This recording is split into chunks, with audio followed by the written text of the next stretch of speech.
నమస్కారం. A1 TV Telugu first news వార్తలకు స్వాగతం. ముందుగా వార్తల్లోని ముఖ్యాంశాలు. పీరులో అభివృద్ది పనులకు శంకుస్థాపన చేసిన భట్టి. పీపుల్స్ మార్చ్ హామీల అమలులో భాగంగా ప్రాజెక్టుల ప్రారంభం. 1000 కోట్లకు పైగా విలువైన పనులు. ప్రజల సమస్యల పరిష్కారమే లక్ష్యం.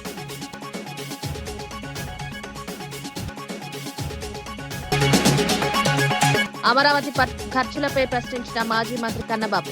భారీ ఖర్చులపై స్పష్టతను డిమాండ్. ఆర్థిక ఇబ్బందులు ప్రాజెక్టు ఎలా సాధ్యమన్న ప్రశ్న. ప్రజాధన వినియోగంలో పారదర్శకత అవసరమని సూచన.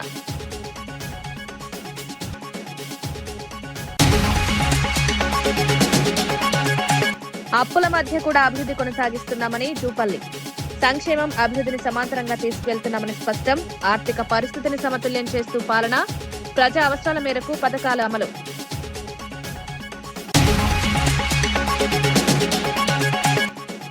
ఇచ్చిన హామీలను అమలు చేస్తున్నామని మహేష్ గౌడ్ వ్యాఖ్యలు. సీఎం నాయకత్వంలో రాష్ట్రం అభివృద్ధి, ప్రజా సంక్షేమమే ప్రభుత్వ లక్ష్యం. ప్రతి వర్గానికి న్యాయం చేసే విధంగా పాలన.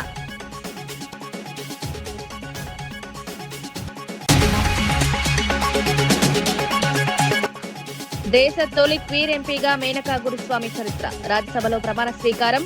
సమాన హక్కుల కోసం గలం. భారత ప్రజాస్వామ్యంలో వైవిధ్యానికి ప్రతీక.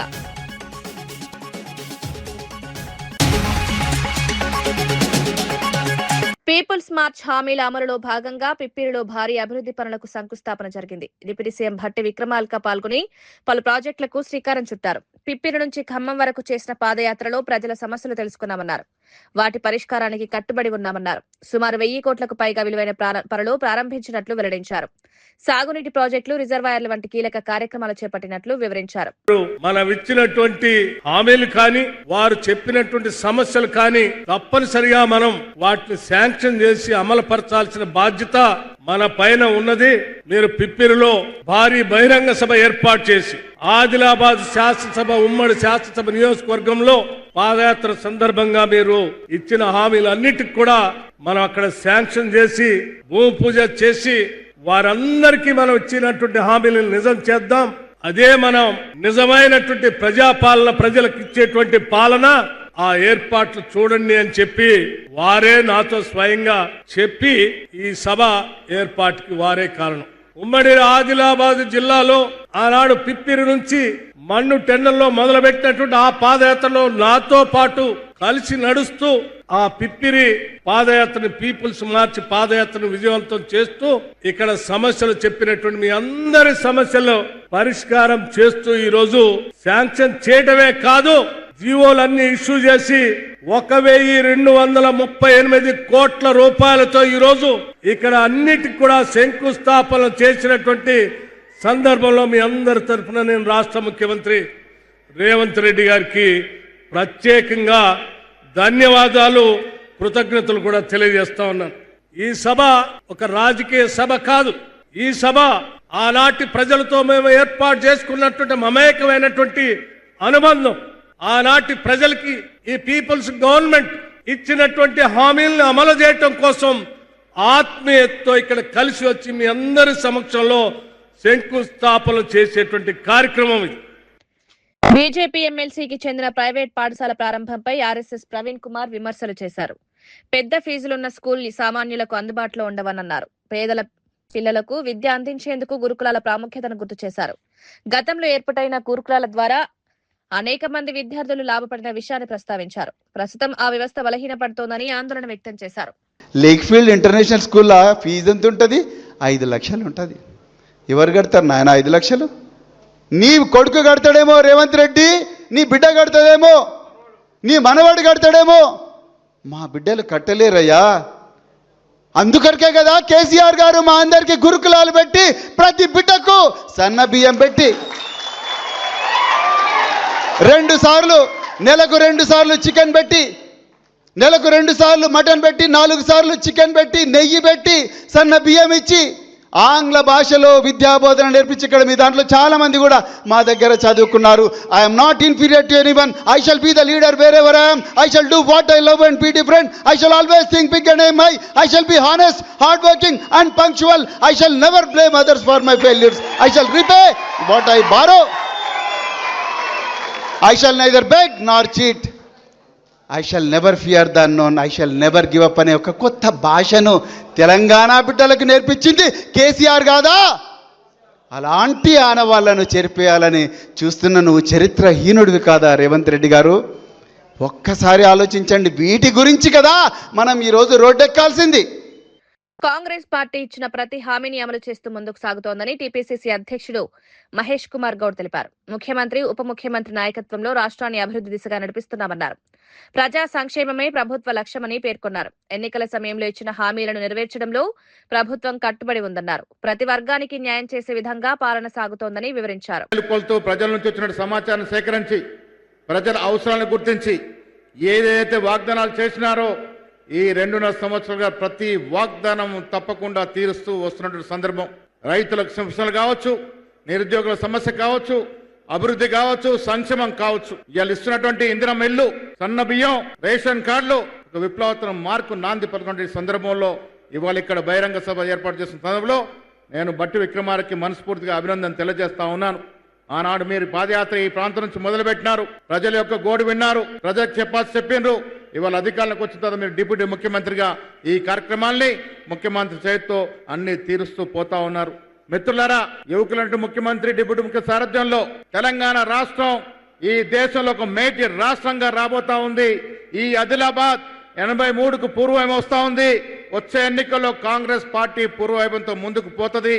వచ్చే ఎన్నికల్లో 100కు పైగా సీట్లు గెలిచి ఈ ఆదిలాబాద్ జిల్లాని ఒక ప్రయారిటీగా పెట్టుకున్నట్టు ముఖ్యమంత్రి గారు ఈ జిల్లాను అన్ని విధాలుగా అభివృద్ధి చేసే జతగా ముందుకు పోతున్న తరుణంలో వారికి, పిప్రి గ్రామస్తులకి, ఆదిలాబాద్ జిల్లా ప్రజలకి మనస్ఫూర్తిగా అభినందన తెలియజేస్తూ సెలవు తీసుకుంటారు. అమరావతి నిర్మాణంపై భారీ ఖర్చులపై మాజీ మంత్రి కన్నబాబు ప్రశ్నలు లేవనెత్తారు.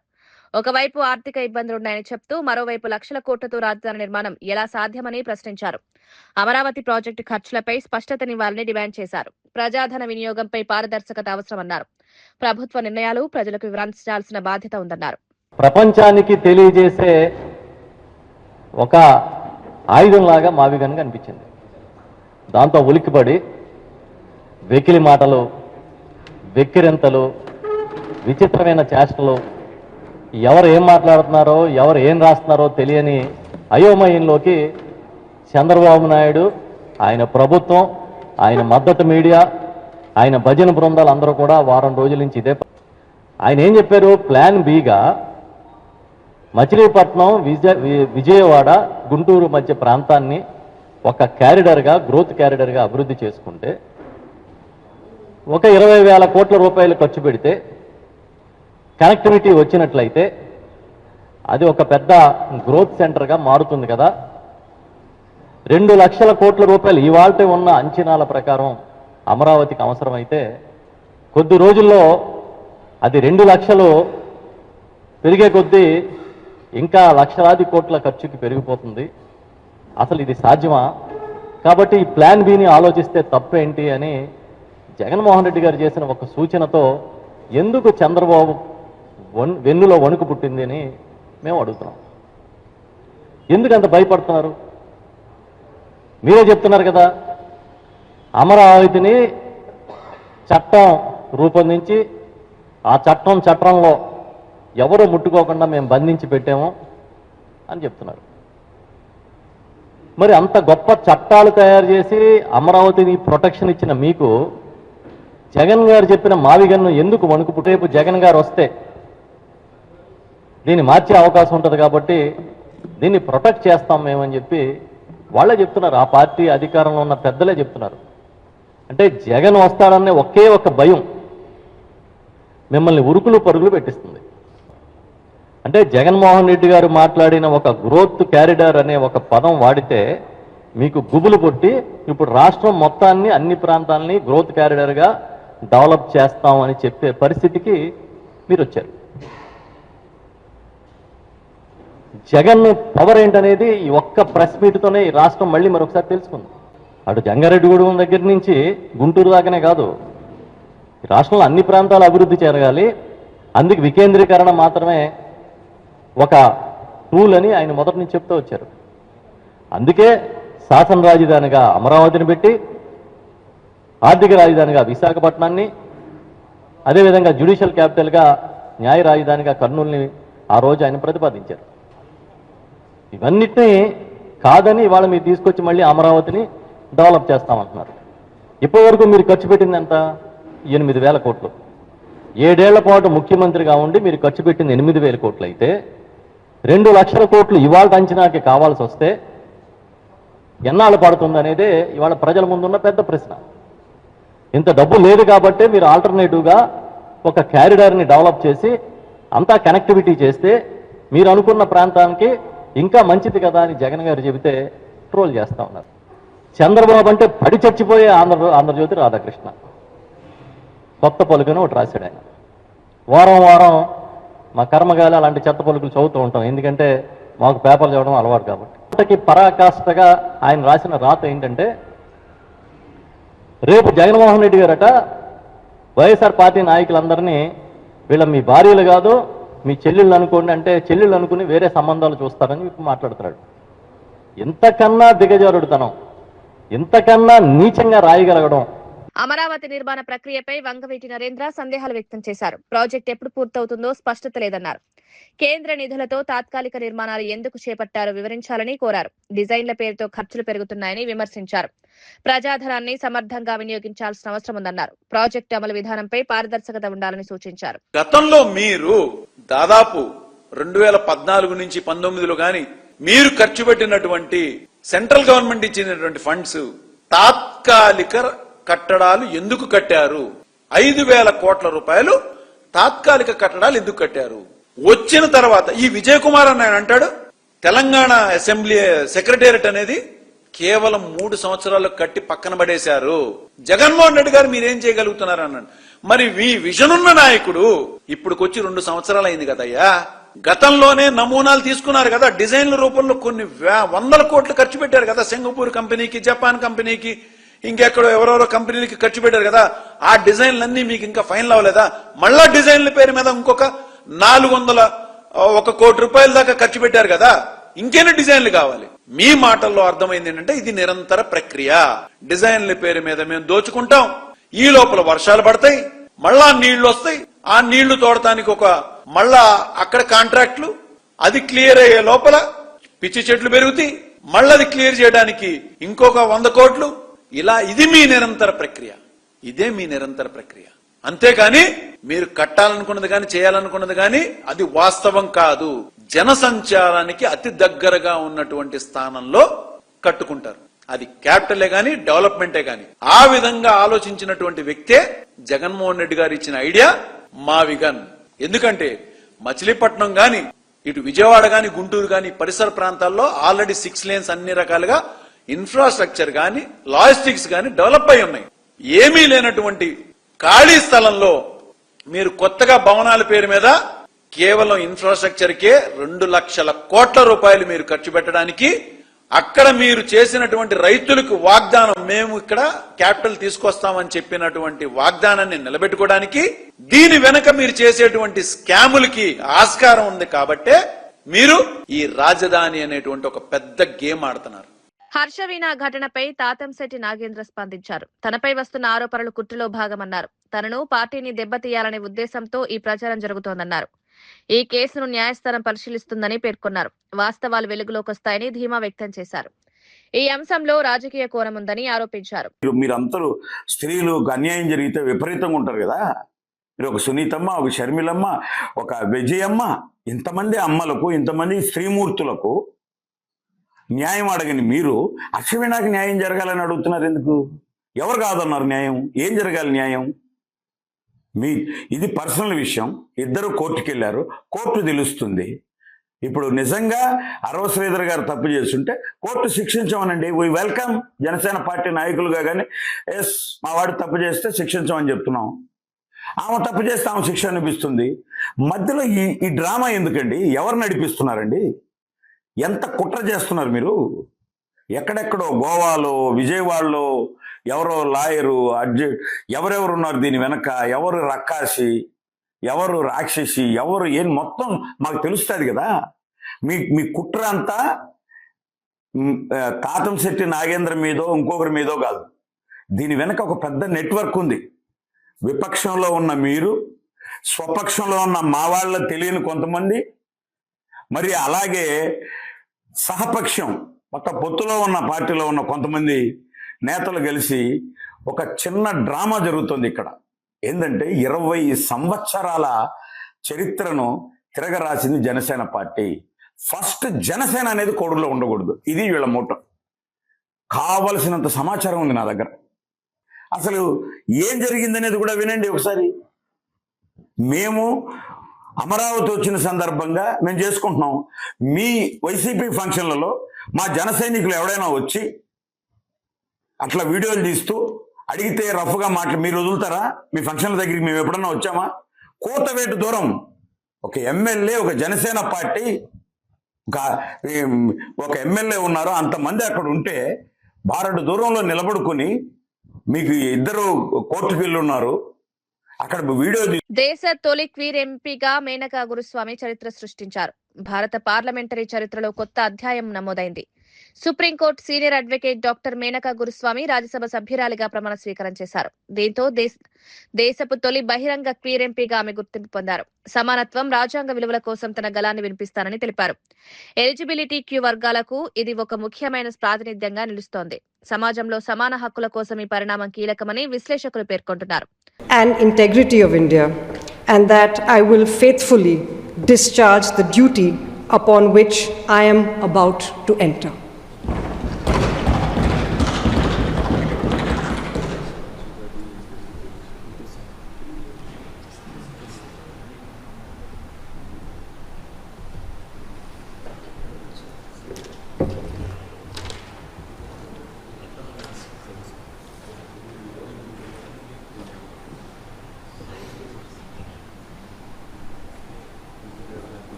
తిరుపతిలో వైఎస్ఆర్ కాంగ్రెస్ పార్టీ ఆధ్వర్యంలో వినూత్న నిరసన జరిగింది. భూమన అభినయ నాయకత్వంలో చంద్రబాబు యాగం చేస్తున్నట్లుగా నాటకం ప్రదర్శించారు.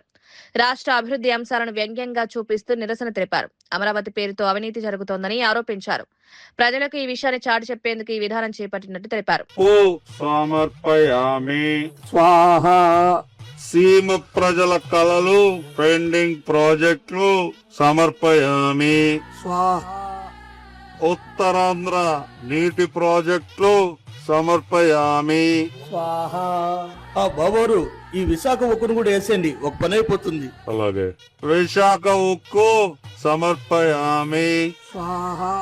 స్పెషల్ స్టేటస్ సమర్పయామి. జగన్ ఇచ్చిన పథకాలు సమర్పయామి. రెడ్ బుక్ లోపల పెట్టు. మొత్తం ఈ రాష్ట్రాభివృద్ధి అంతా సమర్పయామి. చంద్రబాబు గారు మీరు చేసిన ఈ యాగం వలన సాక్షాత్తు యాగపురుషు ప్రత్యక్షమయ్యారు. చంద్రబాబు నీ ఇంద్రజాలాన్ని మెచ్చి తిని 1,00,000 కోట్లు ప్రజల సొమ్ముతో నువ్వు చేసే ఈ యాగం నీకు పట్టిన యోగం, అందుకో యాగ ఫలం.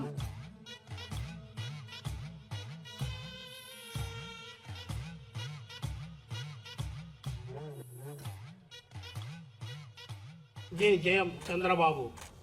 రాజధాని పట్ల రాష్ట్ర ప్రజల్లో ఉన్నటువంటి సెంటిమెంట్ ను వాడుకొని చంద్రబాబు నాయుడు గారు ఒక పెద్ద రాజకీయానికి తెరలేపారు. మహానగరం పేరిట మహా కుంభకోణానికి పాల్పడి రాష్ట్రానికి, రాష్ట్ర ప్రజలకు ఏ విధమైనటువంటి అన్యాయం చేస్తున్నారో ఈ నాటకం ద్వారా వైఎస్ఆర్ కాంగ్రెస్ పార్టీ తిరుపతి శాఖ తెలియజెప్పే ప్రయత్నం చేసింది.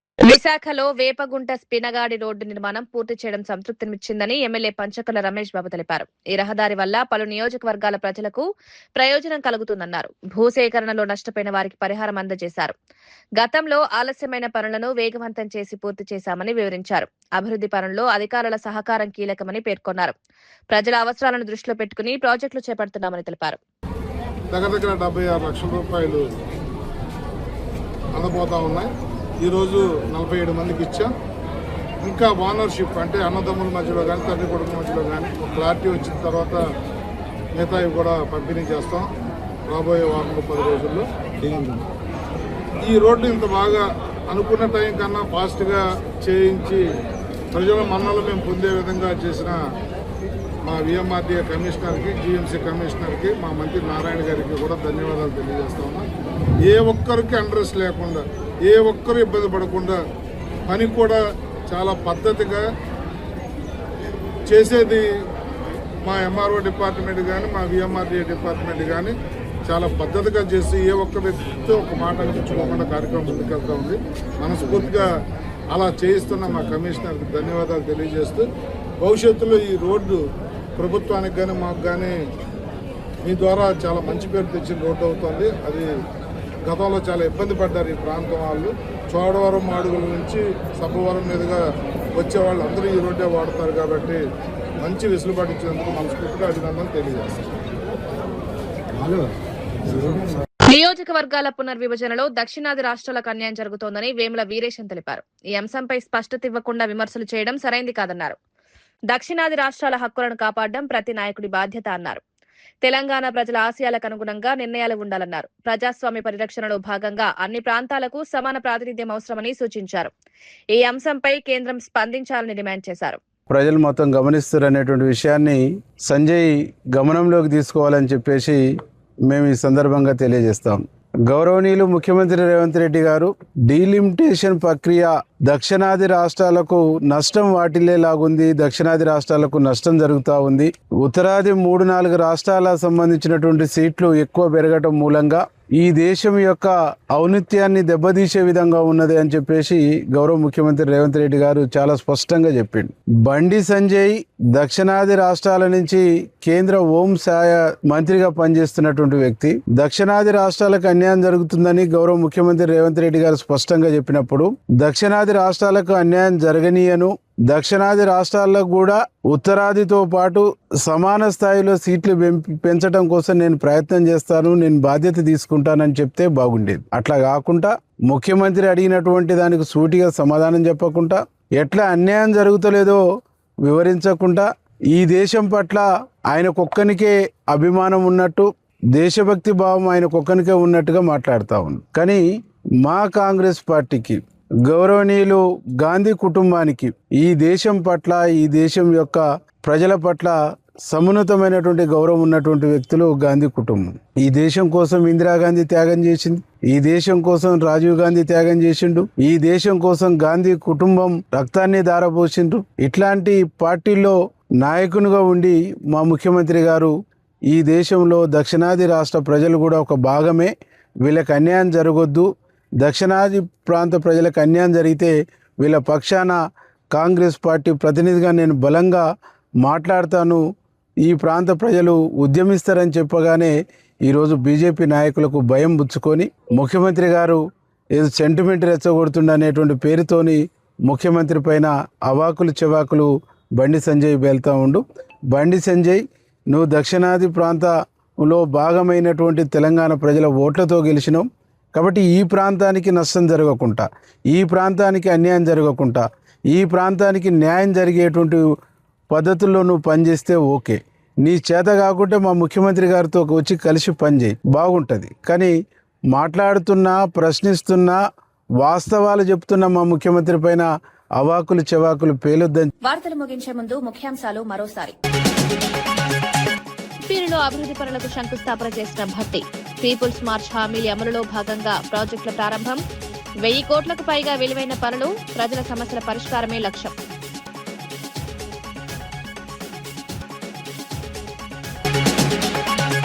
అమరావతి ఖర్చులపై ప్రశ్నించిన మాజీ మంత్రి కన్నబాబు.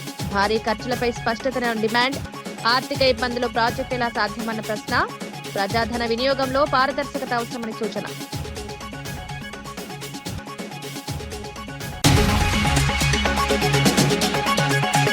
అప్పుల మధ్య కూడా అభివృద్ధి కొనసాగిస్తున్నామని జూపల్లి. సంక్షేమం, అభివృద్ధిని సమాంతరంగా తీసుకువెళ్తున్నామని స్పష్టం. ఆర్థిక పరిస్థితిని సమతుల్యం చేస్తూ పాలన, ప్రజా అవసరాల మేరకు పథకాల అమలు.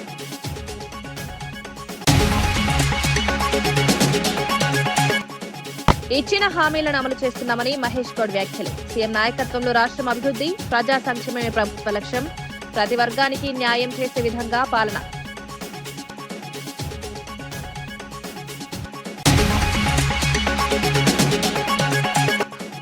దేశ తొలి క్వీర్ ఎంపీగా మేనకా గురుస్వామి చరిత్ర. రాజ్యసభలో ప్రమాణ స్వీకారం.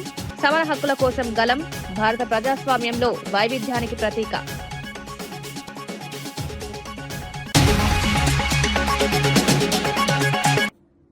ఇవి ఈనాటి వార్తా విశేషాలు. మరో బులెటిన్లో మళ్ళీ కలుద్దాం. నమస్కారం.